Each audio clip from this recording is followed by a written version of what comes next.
We have to go back to our Lord. আমাদেরকে আমাদের রবের কাছে ফিরে যেতে হবে। নাকি থেকে যাবেন? থাকবেন কে কে? কেউ থাকতে পারবো না। This is the nature of life. এটাই জীবনের নেচার, থাকা যায় না।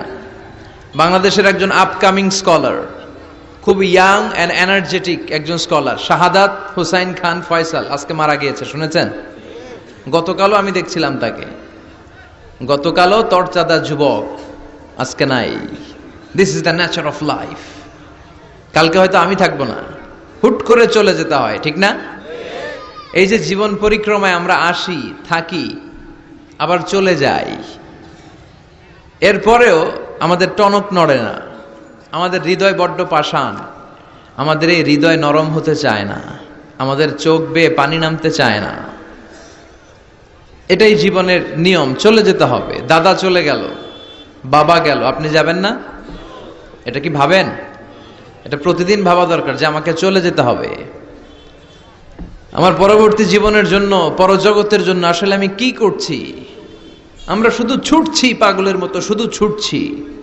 আমরা ব্যস্ত, মহাব্যস্ত, super busy. Our life is super busy life. এত ব্যস্ত, এই ব্যস্ততা যেন শেষ হতে চায় না। এত ব্যস্ততা কিসে? স্টপ, থামেন একটু, বসেন, sit down and think about death. The most certain thing in our life is death, and the most uncertain thing in our life is the time of death. আমাদের জীবনের সবচাইতে সুনিশ্চিত বিষয় হচ্ছে যে আমরা মরে যাব, ঠিক না? সুনিশ্চিত, আমিও যাব, আপনিও যাবেন। কিন্তু the most uncertain thing in our life is the time of death.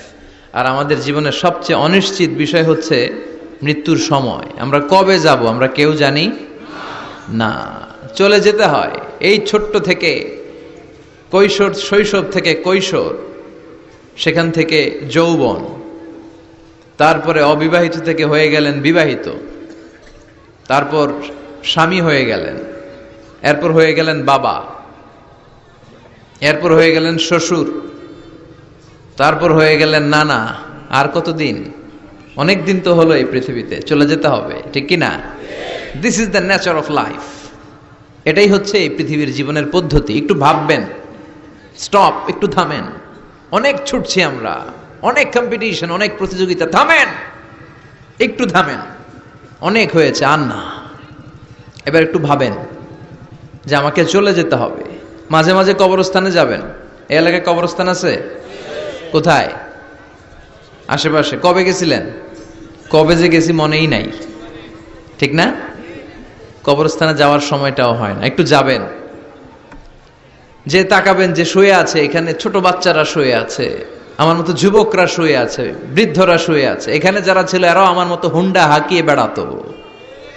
এখানে অনেক যুবক শুয়ে আছে যাদের রক্ত আমার চেয়ে বেশি গরম ছিল, যারা বাপের বেটা পালোয়ান ছিল। আজকে সব শেষ, কিচ্ছু নাই, শুধু অন্ধকার আর অন্ধকার। এই অন্ধকার যেন শেষ হতে চায় না। এজন্য একটু থামেন, একটু ভাবেন। Ponder on it, ponder on death, think about the death. মৃত্যু নিয়ে একটু ভাবেন।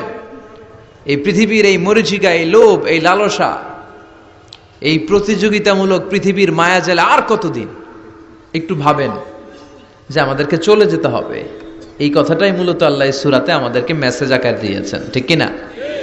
সূরার নাম হচ্ছে সূরাতুত তাকাসুর। কি নাম? কথা বলেন। তাকাসুর। তাকাসুর মানে হচ্ছে বেশি বেশি পাওয়ার লোভ। আরো লাগবে, খেতে পারে 5টা, হাতে নিয়ে রাখছে 10টা, কয় আরো দে। আছে না নাই? আমাদের দেশে বিভিন্ন দোয়া অনুষ্ঠান হয় না? দোয়ার পরে জিলাপি দেয়। আপনাদের এদিকে কি দেয়? জিলাপি দেয়।